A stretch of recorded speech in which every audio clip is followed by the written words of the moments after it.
Good evening, ladies and gentlemen. Thank you for coming to this talk tonight. And smart green resilience is a planning concept or thinking that we have developed based on the experience that we have in Asia in the last 8 to 10 years. And it is my pleasure to share our experience with you tonight. Urbanization obviously have the attention of a lot of government, not only in Asia, but around the world.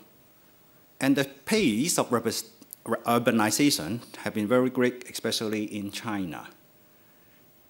But urban development and urbanization actually means the interaction between the individual and the built environment that he is in.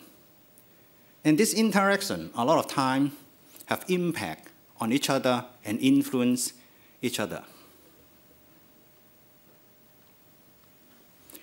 As what Mobach Ohak, the founder of Human Development Index and the Human Development Report have said, the objective of development is to create an enabling environment for people to enjoy long, healthy, and creative lives.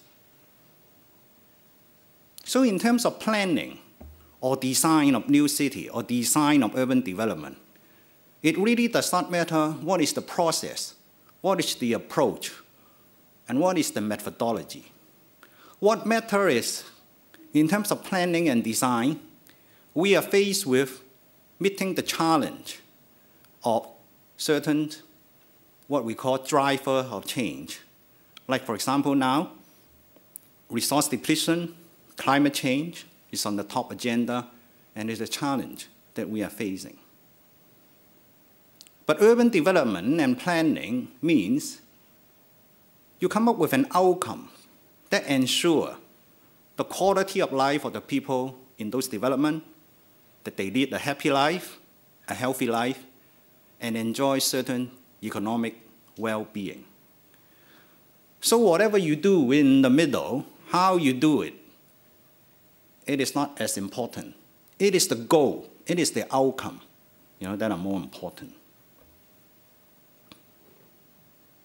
We talk about contemporary driver of change, resource depletion, air quality, but actually 700 years before UK enacted the Clean Air Act, King Edward I of England, he banned the burning of coal in London because a lot of people at that time was using what they call the sea coal, that what they got from the beach, and use it as a fuel.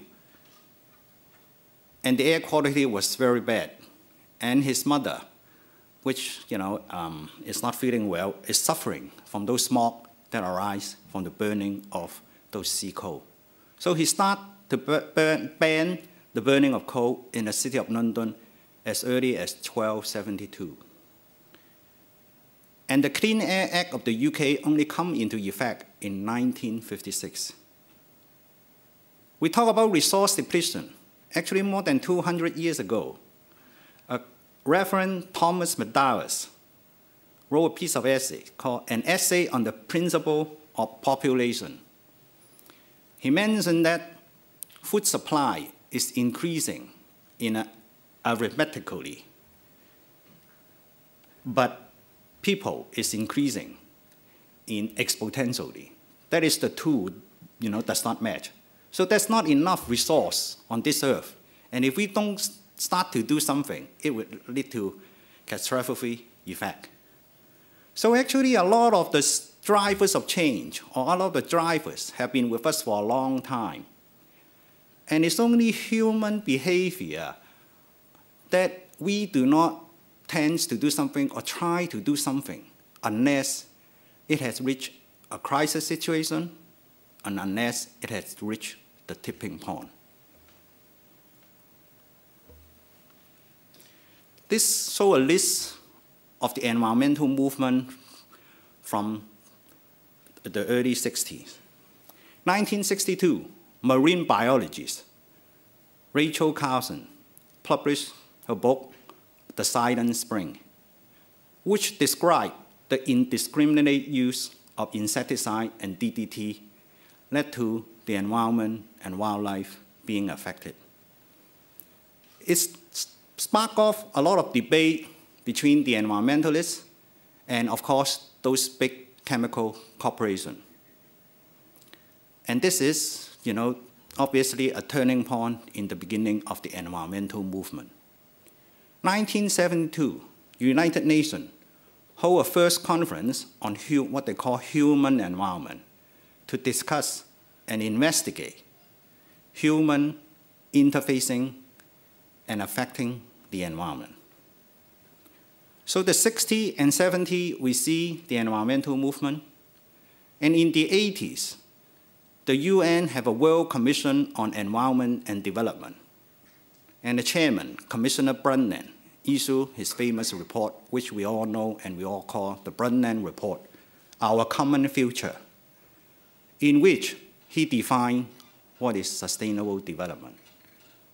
He said in the report, sustainable development is that type of development that meets the needs of the present without compromising the ability of future generations to meet their own needs. In the last few years, this definition has been changed, and my colleague Bruce will be very happy to tell you why it has been changed or how it has been changed. Then in 1990, there is an international conference on equal city.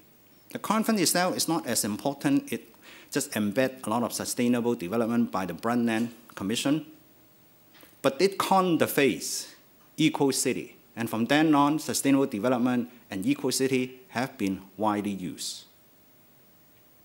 1992, the UN have this very famous, what we call the Rio Summit, the Rio Earth Summit.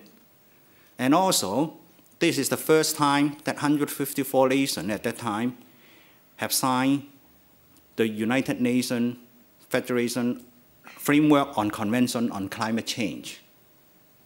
This is an international city.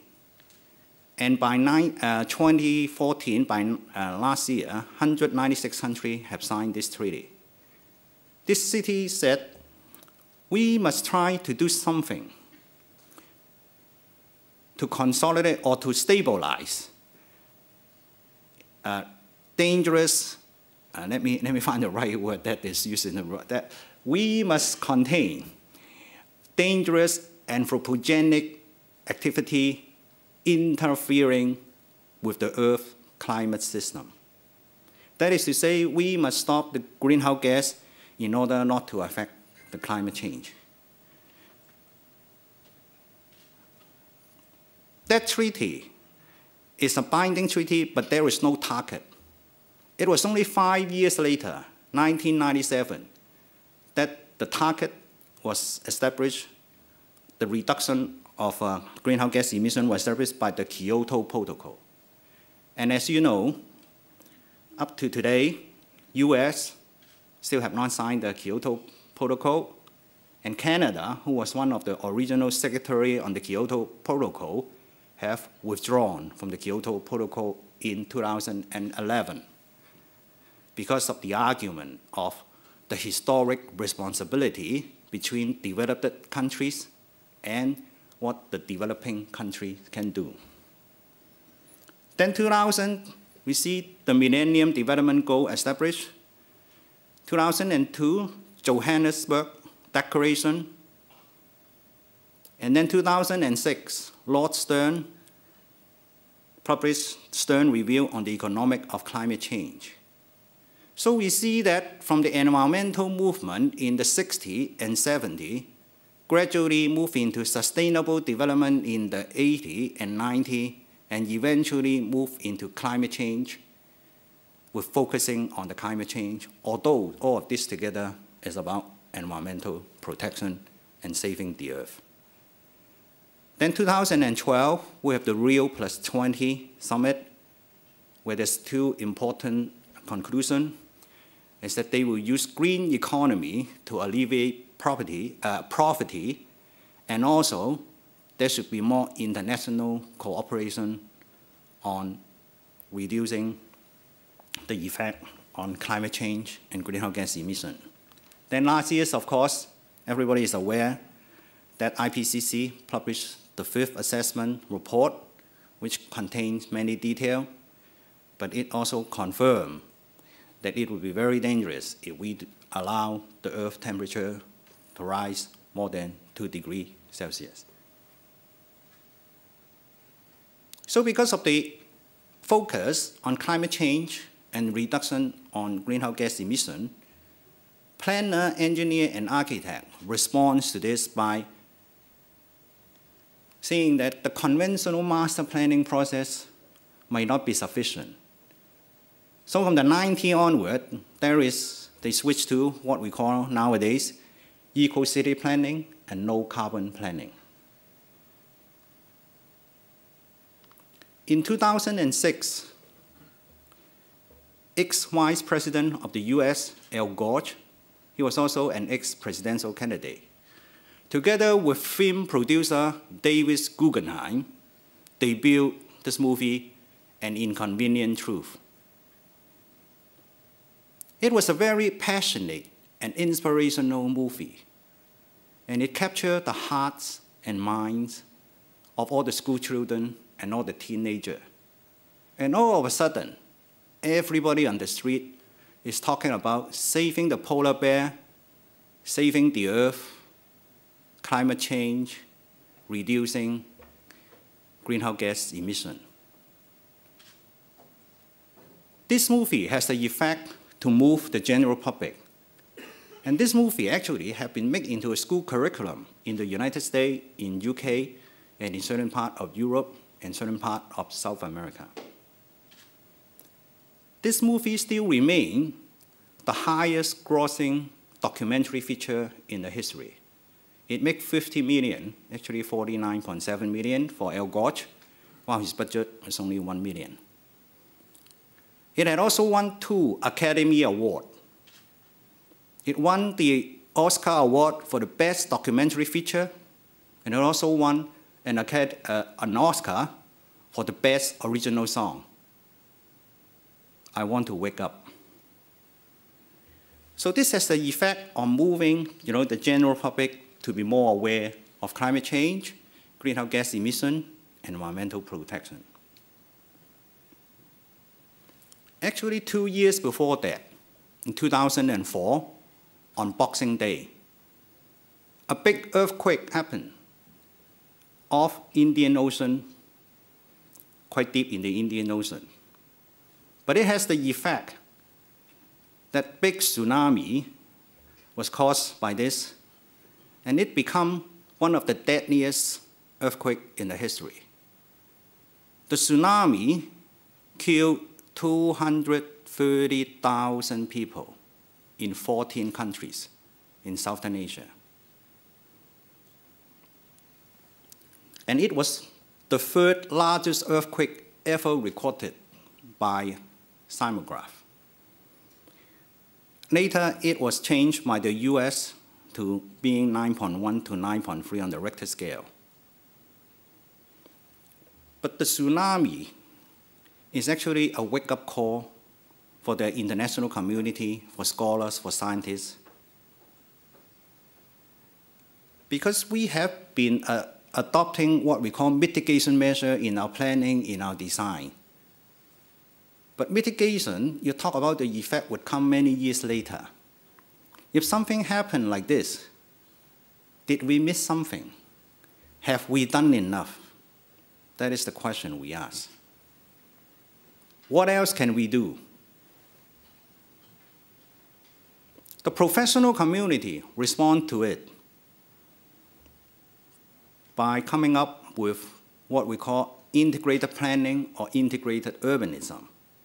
While we look at low-carbon planning and all this, at the same time, we look at the risks of climate change and how to deal with issues like those tsunamis. We can never stop the tsunami, but is there something we can do so that the damaging effect will not be that long-lasting? So what integrated planning or integrated urbanism is doing is that it brings adaptation into the equation. Before low carbon planning, eco-city is more mitigation. Now we bring adaptation into the equation, hoping that mitigation and adaptation might be able to reduce the loss of property and the loss of life in the wake of natural disasters. This integrated planning is completely take another course because it is saying to the world and saying to the designer and planner that we can never keep nature out. We can never build seawall high enough to stop the tsunami. So we may as well live with it. So we may as well say we let nature in and we live with nature. So the change, is quite, different. Then in the last 10 or 8 years, because of the advance in technology, especially in digital technology, acronyms like smart city, or as IBM said, smarter city, ubiquitous city, intelligent city, resilient city, all of these keep coming up. So how do we deal with this? How do we bring the technology into the planning and design of urban development? Is there a gap? Should we do integrated planning, plan everything, and then come back again to do the technology part to make the city smarter? Could we do the two together? Is something missing? Or is it better to integrate the two? In 2008, we were quite fortunate that we have the opportunity to work with Rockefeller Foundation on a project called Asian City Climate Change Resilient Network, how developing economy should respond to climate change. The first phase of the study was started in 2008, and it was a 3-phase study, and the last phase was completed last year, 2014. And my team was fortunate enough that we worked on the cities in Vietnam. This project actually have chosen 10 cities in 4 countries in Southeast Asia, which is Thailand, Vietnam, Indonesia, and India. And my team was responsible for the 3 cities in Vietnam, which is the city of Da Nang, the city of Can Tho, and the city of Queen Ho. We are very fortunate that because of this work, we acquire a lot of knowledge and skills and research into the climate change and how urban development could respond to it. Because of our work on ACCRN, in 2009, we were invited by World Economic Forum to do pro bono work with them on a project, what they call a vision of managing natural disasters risk. How the public and private sector could work together to respond to natural disasters. Based on the research and the work that we have done on ACCRN, we said that physical preparedness for the city, for an urban area, is very important. Because if you are well prepared, that means you are very robust.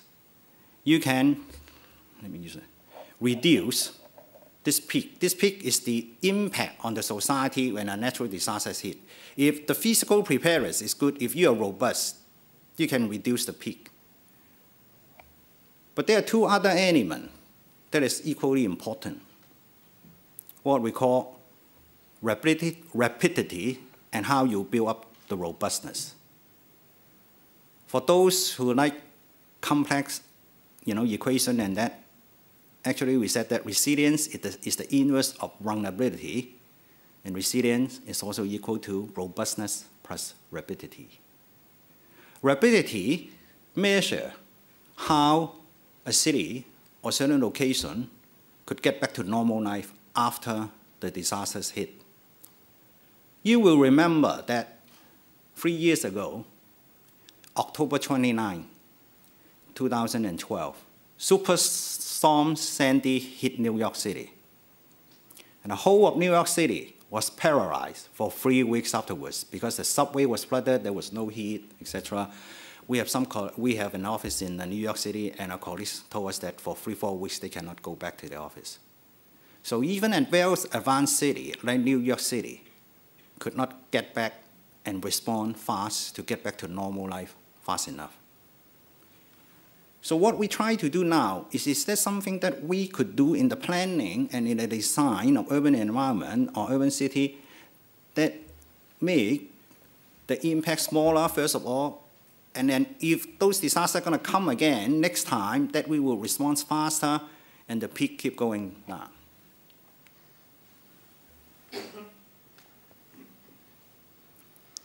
Some of you will remember this.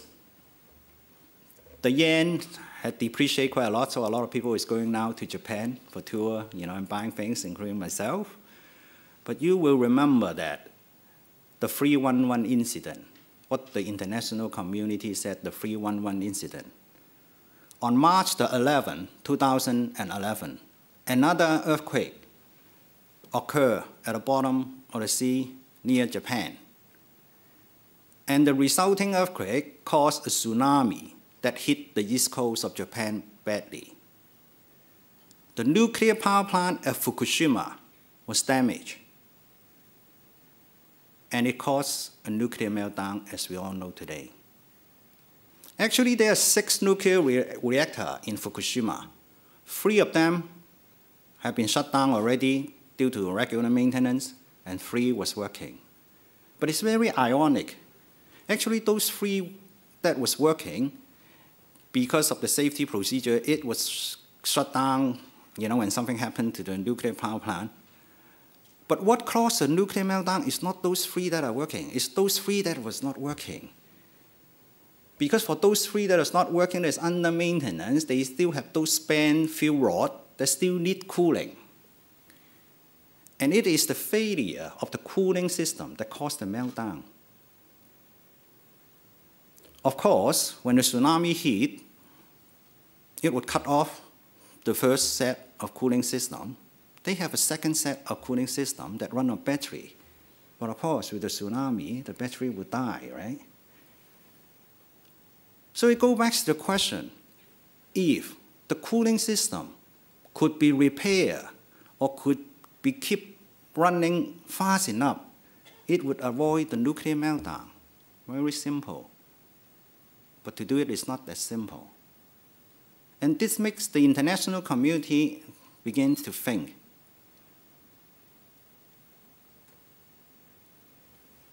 You will remember the oil crisis in the 1970s. The oil crisis caused, something like, global financial crisis as well. And during the oil crisis, there were 2 countries in the world that the power generation depend on, over 90% of the power generation depend on imported oil or imported coal. Those 2 countries are Denmark and Japan.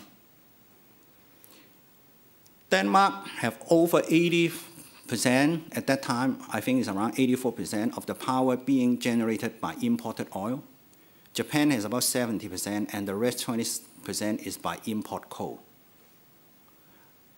Because they were affected by the oil crisis, so both countries said they must do something to avoid this happening again, for avoid being, there might not be enough imported oil for us to generate the power. And they took very different course of action, completely different course of action. Denmark have decided to go green. They have devised and developed a lot of green measures.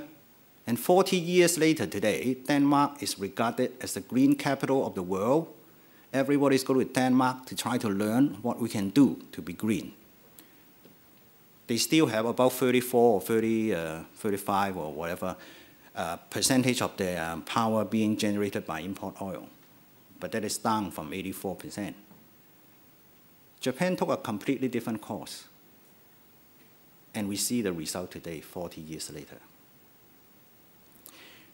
Now, before the 311 incident, actually nuclear power is regarded as a green power because of its low emission to the atmosphere. So it gets people to ask the question. Now, we were trying to be green in the production of power, but then we did not become resilient.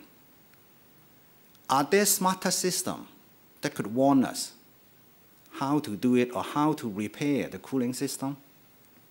So by looking at just green, just being low carbon, even with integrated planning, try to look at the risk of climate change, is it enough? Is there still a gap there? What else can we do? So that has always been on our mind. In the process, apart from integrated planning, how do we balance all this? How do we bring smart city? How do we bring technology into the equation? And how do we optimize between resilient, green, and smart? Influential thinker and researcher Donald Shukon have once said in his essay, Turning Its Head Upside Down, he said professional practice should not just only bring knowledge into practical practice, into actual practice, that is to say, bring it down to earth. It's not only that, but professional people should be generating knowledge. And with this in mind, we have been searching for what to do apart from integrated planning. The last part is sort of why and the need of what we call SGR, Smart Green Resilient. And I'm going to tell you our journey on how we developed the Smart Green Resilient. It was not by default, and it was not by chance. It was a bit of both. Like I have always said, we have been searching for an answer. It all started with this project, a regional development plan for the Ninh Thuan province of Vietnam. In 2008, at the later part of 2008, we were approached by the Vietnamese government on asking us if we could help them to do a master plan for the province of Ninh Thuan on the east coast of Vietnam. It is about, I think, 300-something kilometers from Ho Chi Minh City. The reason they want to do this is Ninh Thuan is one of the 5 poorest provinces in the whole of Vietnam, with GDP only about 20% of the Vietnam average, so it's very, very poor. The reason they want to rejuvenize the economy and do the master plan is the Vietnamese government have designed to spend $12 billion to build the first nuclear power plant in Ninh Thuan. And they will build the first 2 nuclear power plants in Ninh Thuan. If they're going to spend that type of money in the nuclear power plant, they might as well put a little bit more money on building up Ninh Thuan, and relieving, some of the people from poverty. Ninh Thuan, the area is about 3,300 square kilometers, and it's which is roughly the 3 times of Hong Kong. And it is the first time that a Vietnamese government have asked for international consultant to help them to draft up economic development plan. The economic development plan was done by a group called Monitor Group, and we worked with them. We were asked to do the Spatial Masterplan, while Monitor Group is going to do the economic development plan. Monitor Group, as some of you are aware, was founded by Professor Michael Proctor of Harvard University. And a lot of us, a lot of people in the audience, including myself, have probably used what he called the diamond model. Monitor Group is very famous, in cluster analysis and comparative advantage analysis. And he had invented this, a diamond model, which a lot of us use. But ironically, somebody who could advise the government how to develop the economics in the next 20, 30 years cannot withstand the global financial crisis of 2009, and the Monitor Group is no longer exists. They become part of the Deloitte Big Four consultancy now. When we come onto this job, we understand that any development in Linton, or as a matter of fact, in Vietnam, cannot take the old form anymore. All development must be sustainable development. And they are faced with 5 issues. First, of course, sustainable development, how to do it. Alleviating poverty, how to increase the economic prospect of the people. Protecting the heritage and the environment. Climate change.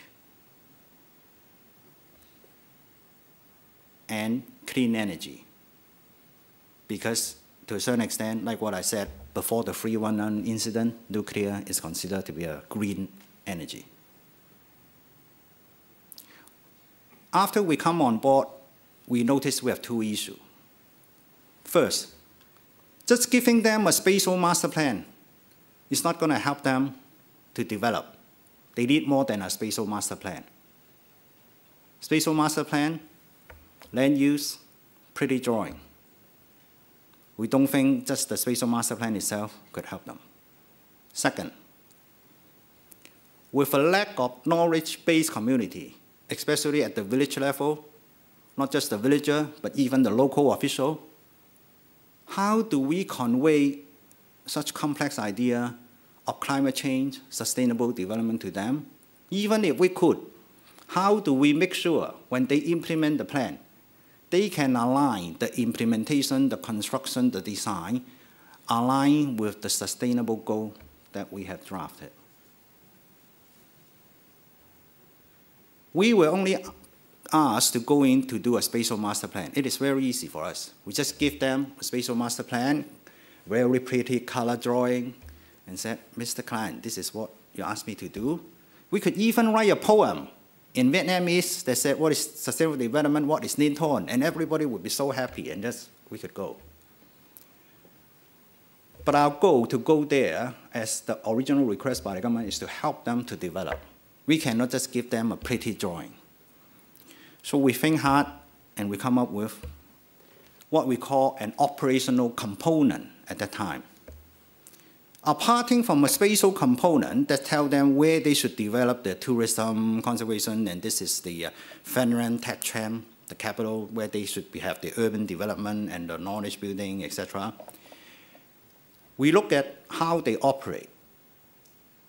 So we said we have 5 networks. It's the 5 pillars to support your sustainable development. The first one, of course, is the economic network. So what industries should go there, how they should do it, etc. The second is what we call quality of life network. Actually, it's an infrastructure network, because if you give them clean water, better transport, good sanitation, actually it's increasing the quality of life of the people. And in this way, they can associate why they have to build certain reservoir or whatever, why do they have to have bus, etc., much more easily. And then, of course, the rest would be how they should protect the heritage and how they should protect the ecosystem, and of course the green energy. Linton is poor because it is very sunny, very hot, and very windy. And Vietnam being an agricultural-based country, and of course if you cannot grow things because it's too hot, because it's too windy, so the economy cannot be good, right? So you would make use of all this adversary, what we call, and turn them into clean energy. For example, if it's very sunny, use solar energy. If it's very windy, use wind energy. So in this way, we hope we could help them. And what we have done, we put everything into a very simple spreadsheet-like matrix. The 5 pillars on the 5 network. And we said in a very simple one-liner, what is the vision you want to achieve? For example, economic integration, what do we want to achieve? A single liner. What are the components? What are the components that make up of this pillar, this network? And then, of course, we do the baseline analysis, the spatial analysis, what are the constraints, what are the opportunities, what are the resilience, and then the outcome, we lay it out graphically, and how they should be reported. In this way, in a very simple spreadsheet matrix, we hope that they could follow and do this. Some further example, if I take the energy out, just to point out, of all the 5 pillars, we always have what we call a 4-point strategy. For example, energy, you should start with, first of all, making your energy more efficient, and then going to integrated infrastructure. That is to say, if you're going to build more infrastructure in the future for energy, it should be integrated infrastructure, and then you should have secure energy, and then renewable energy. And as you go on from 1 to 4, you would need more money, you would need more complexity, you would need more knowledge. Let's say we take out point number 3, secure energy. We put it in a graph to show them the timeline, what they can do. First, they can start off with very easily using the biogas just for cooking, and later the biogas could be used for transport, and then biogas for trigeneration. Now, as you move up the y-axis, you will need more money and more complexity. And the size of the bubble will show the impact on the society. So in a way, it's the impact on the society that just from one graph, we hope it is easy for them to understand. And then we map out all the strategy, of course, in text, and immediate action, what are the long-term action, what is the aspiration, what you can do, what is the vision. So we build a lot of experience in combining what is green and what can be done on the ground, the operation plus, the spatial. A very good project for us. At about the same time, we start on another project in Hong Kong, in the northern part of Hong Kong, where it was termed at that time when we were bidding on the project, that it was called the first low-carbon development in southern China. We are very excited because, low-carbon development, we're very excited to get on the job. And of course, we bring all our experience in green building, sustainable development, put it in there so we protect the environment, protect the wildlife. And of course, we bring a lot of the experience that we have from Linton on it with green infrastructure, like district cooling, reuse effluents, and all of that usual stuff. But then in some point in time, we find out we have one issue that we face with. Now, this development is supposed to be a university town where there would be university and there would be high-end research. So it's a knowledge town, sort of like a knowledge town. The issue that we're faced with is, how do we make sure that top researcher, top professor would come and live in, a place called, it is not Shenzhen, it is not Hong Kong, so what is it? So how do we attract them to come and live here? We must give them very good, apart from this area, we must give them a very good environment. And then we begin to think, now because this is a knowledge town, it would fit in actually with a smart city principle of smart people. Smart people does not mean that if you are dumb, you cannot live here, right? Smart people is that you build up the human capital. In 2007, European Union, with the intention to help medium-sized and small-sized cities to compete, they come up with indicator and ranking of smart city. The reason being, they said the big city, they have no problem, they have all the resource, they have all the money, they have all the organizing power, but for medium city, in Europe, if they want to compete with the big city, if they want to compete with China, they must know where they stand. So 2007, European Union come up with, it said smart city have 6 characteristics. Smart governance, smart environment, smart people, smart living, smart mobility, and smart economy. With these 6 characteristics, they build up 31 factors. And on the 31 factors, they have 74 indicators. So each year, all the city, they can use the indicator to rank themselves, or somebody can rank them for them. The objective is not to say, I am better than Luxembourg, or I am not as good. But it is with this 74 indicator, this medium-sized city, they would know where they are behind from the other. and what area they can catch up if they have limited resource. So that is the intention and the objective, of this indicator and the ranking. A lot of people misunderstood it and said, you guys have nothing to do, so you try to rank the city and try to come up with who is number one. That is not the objective.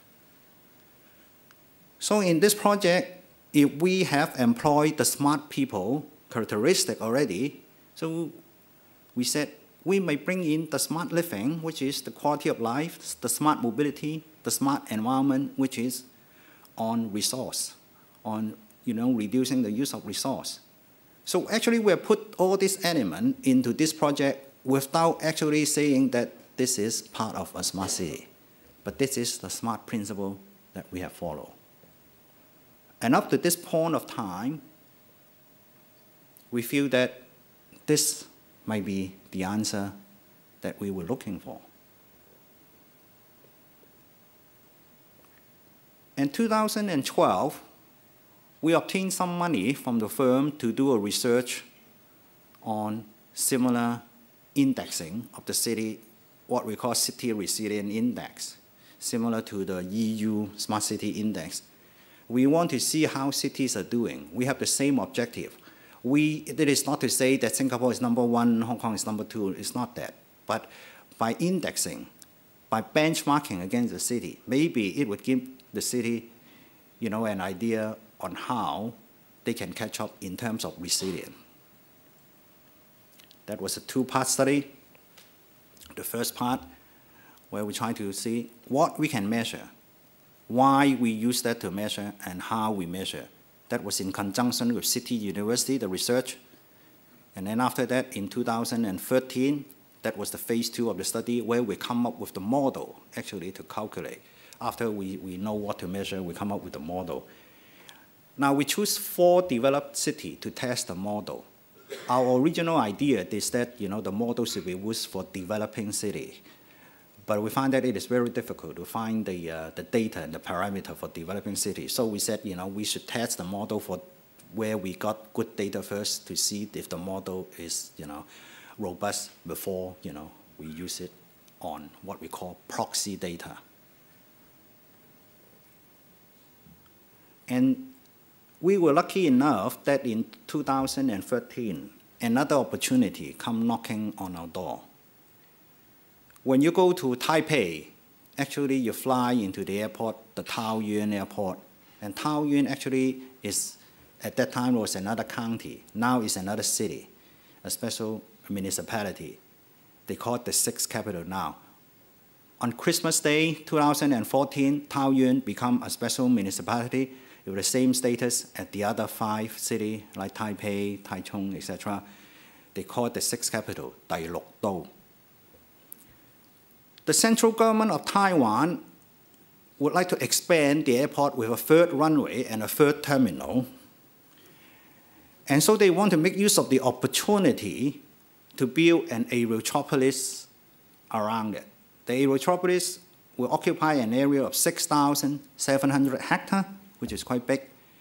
And the intention is they would use this to integrate the economy of northern Taiwan in order to put Taiwan back on the map of the world to compete. So if they are successful in building this Taoyuan Eurotropolis, they could integrate the economy of Taoyuan, New Taipei City, and Taipei City in northern Taiwan to make it an economic powerhouse.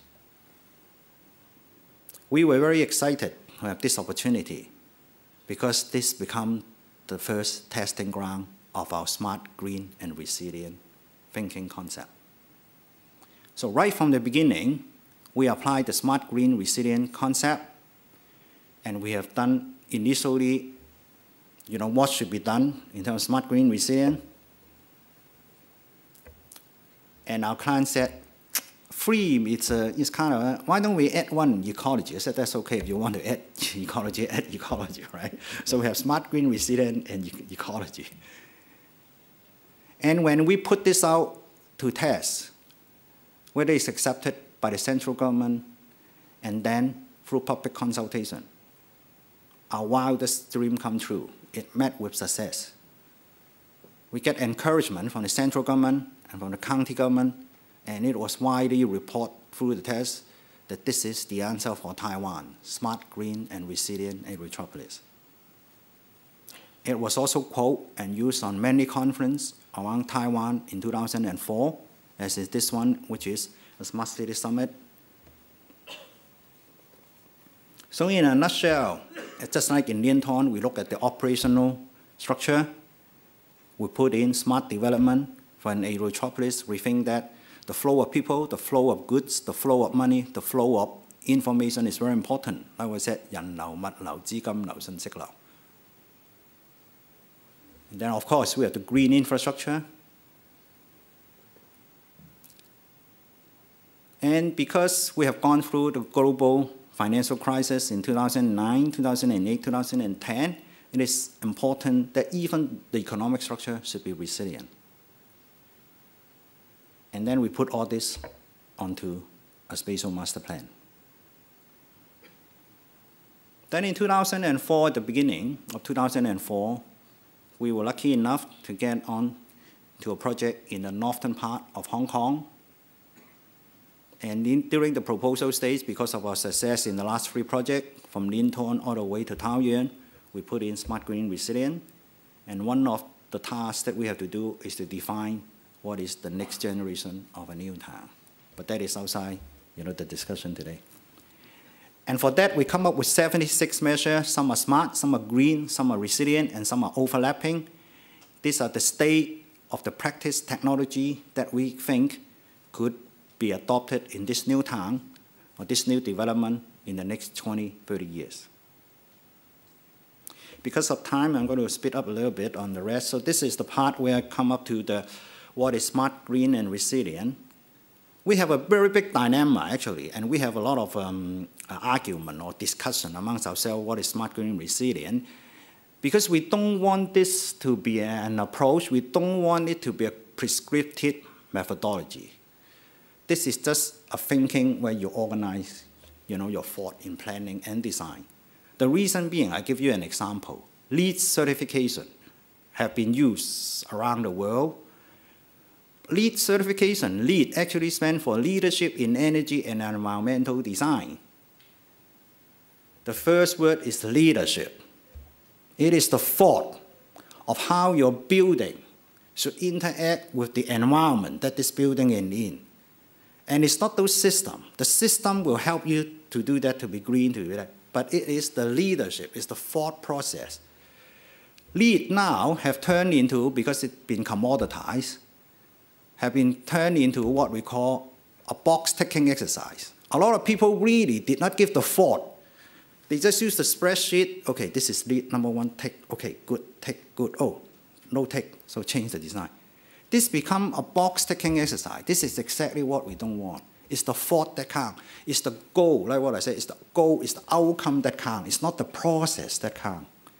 So we have a lot of argument. Actually, when we write about what is smart, green, resilient, we come up with 100 pages the first time, then it reduced to 60 pages, and now it's reduced to 20 pages, because we don't want it to be prescriptive.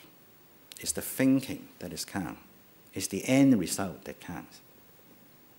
But having said that, we think that there are 3 important elements of smart, green, resilient. First, people-oriented. William Shakespeare have said, what is the city but the people? So whatever development is for the people, like what I said, whatever development is not Montbach or Hart have said, is for people living creative, long, happy life. This is a picture that shows in Seoul, South Korea, Chiang Kai-chun. I don't know how to pronounce in English it's Chiang Kai-chun. They have turned a highway, they have demolished a highway and put the stream back for the people. So the first point is, it must be for the people.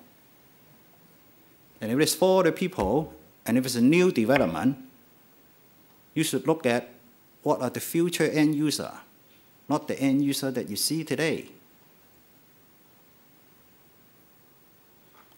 He said it is important to maximize the social benefit. This is a park that we visit with some of our colleagues from government on a tour a few months ago. It's a Rosedale skate park. It is used as a skating park, but there are two other functions. It also harvests rainwater if you have the dry season, if you have the drought. And if there's flooding, this is used to manage the flood water. So this is a three-in-one park that if the weather is normal, is used as a skating park, used as a recreation facility. And if there is flooding, it's used to regulate the flood. And of course, all of this area that you see here that can store the water is connected to all the waterways and all the canals. And it has a capacity of 23,000 cubic meters, which is equivalent to 10 swimming pools. So this is a very good example of how you maximize social benefit in some of the planning and the design. This graph is drawn from information that I obtained from the OFTA site. It shows the use of mobile data per person from 2004 to 2014, end of last year. iPhone was born in June 2007. And you could see immediately that from 2007, it jumped 3 to 4 times the use of mobile data. And every year, iPhone come up with a new version. And you can see the increase in the use of mobile data, which is up to 12,042 megabytes. That is the average. Some people use much more and some people use less. Now, it really changed the behavior and changed our life. 5 years ago, you would not expect to go into an MTR station and they broadcast, don't look at your phone, be careful. You could never imagine that 5 years ago. So how it changed our life. And of course, a lot of the data were used for people looking at Korean soap opera, K-pop, listening to K-pop, looking at YouTube. But what is the effect on the society today is that people got instantaneous information and news. And if they have access to instant information, up to a certain time, they begin to feel, I have the right to know, I have the right to participate, and then I have the right to help make the decision for something if it affects my life. And as you know, Arab Spring, Occupy Central, a lot of the information was spread using the smartphone. So nowadays, it is very important that if we do anything, we should engage all the stakeholders as early as possible or even before the project starts and formulate alliance. The second element, we call it contemporary relevance. Whatever you do must have certain relevancy to the daily life of the people. The people, they have certain challenge, and so they are looking for something, they have certain expectation. We must be able to satisfy at least some of the expectation. And to do that, it would be better to take a system approach. As said earlier,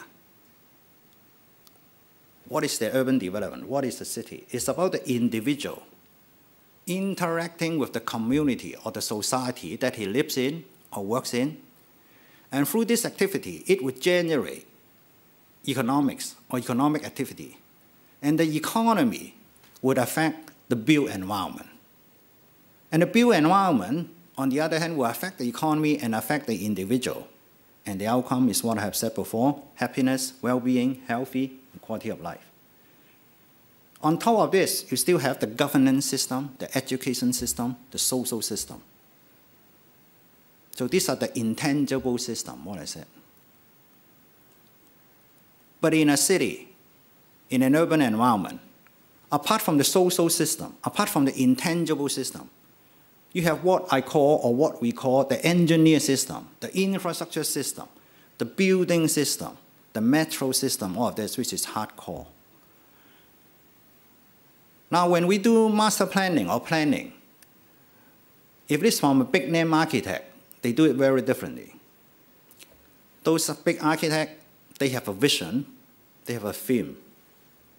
And what they do is they use the spatial arrangement as a manifesto of the vision.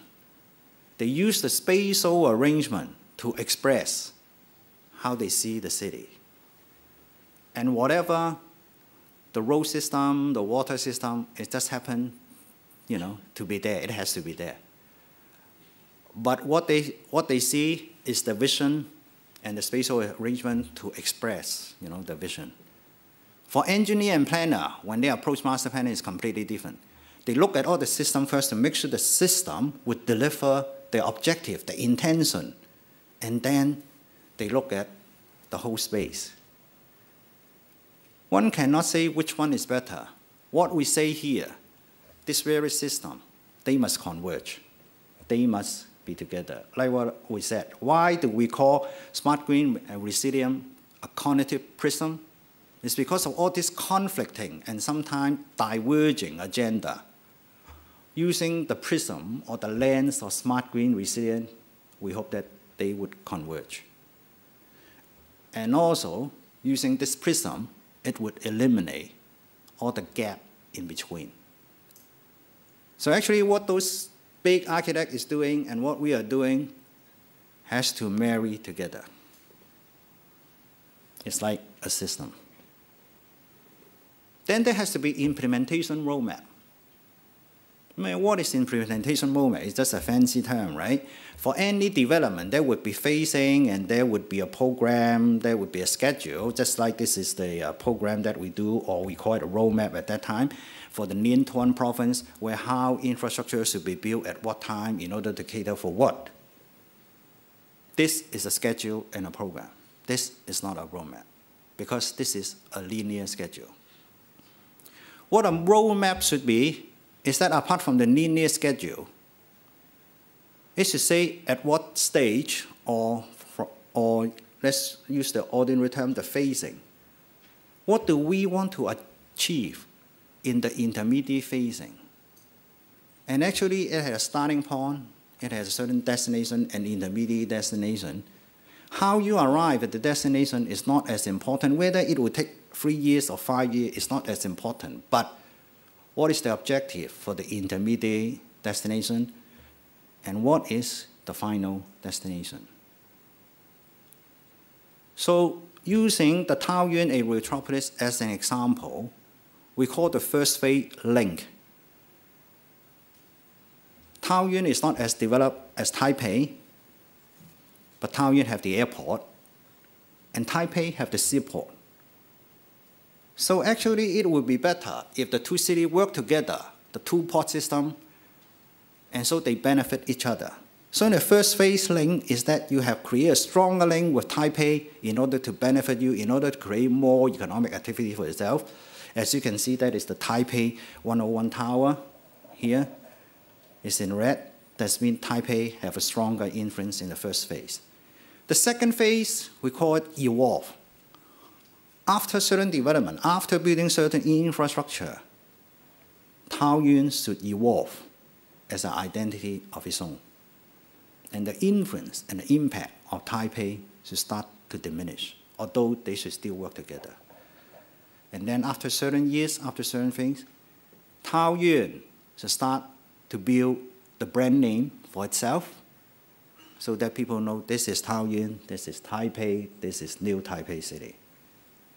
And in the end, it should do what is the original objective, is to unify the northern part of Taiwan to be the economic powerhouse, if that could be done. So that is the roadmap, that was the intention, that was the consequences, that is the goal. How you get there and by what route is not important. We have, certain date, of course, we have to give, it, a solid program, but whether you follow this program or how you do it actually is not important. The result is more important. The third element, future-proofing. This is a picture that I took of an aqueduct in Nagoya in Japan. This is very similar, if not exactly the same, as the Roman aqueduct that you see, in Italy, right? And it has exactly the same function to carry water, to the city using it. And it is still in use, while those Roman aqueduct is not in use anymore. So you hope that you would do something a few hundred years later, it will still be useful to society. Like one of the things that we said in Arup is social usefulness. But even if it is not useful at that, after a few hundred years or after 1,000 years, it does not really matter, because like in Rome, in Italy, you see that this aqueduct become a big, major tourist attraction, right? And in order to be, future-proof, we should stimulate capacity building in our plan. It is not capacity building, it is to stimulate, to get more capacity building. Human capital is very important. Harness appropriate technology. Because of time, I will go much faster. Just give an example. We have done a study a few years back. It's about the bus in Hong Kong, because you see all this solid line of bus. And we said that if they get rid of a pond-to-pond and use a trunk surface for the major road, it would save 135,000 tons of carbon dioxide emission in the air per year. But at that time, when we were doing that study, electric bus technology is not as mature as today. And I would say today, electric bus technology is quite mature. And if we would change all the double-decker bus in Hong Kong, we can save 1 million tons of carbon a year very easily. So this is harnessing the technology and applying to the real world. Last but not least is that we must do scenario planning, because the future a lot of times is quite different from what we think. So we have different scenarios, it might help us. Even though the future condition may change completely from any of the scenario, it does not really matter, because if you have gone through the scenario testing by putting in all the parameters in your planning, you can use those parameters and adapt it to the new condition, to the adjust condition. And last, of course, is the adaptation. This is a picture taken, I think it's a Haksan or Baksan or whatever called in Japan, where the snowfall is you see 30 feet high, etc. So this is a scenario that you would expect to happen, but it is a scenario you would not expect to happen in Hong Kong. So because of the time, I'm going to stop here because it has taken too long of time. We have finished writing this book, Smart, Green, and Resilient. Two of my colleagues, Chris Romanos and Bruce Chong, are all here today. And we have put all of this into this book. And this is in the final stage of the final editing and proofreading. And we hope it will be sent to the printer probably in November. And if you are interested, please leave your name. We'll be happy, to discuss this book or to give you a copy when it is ready. So thank you very much for coming, and enjoy the rest of the evening.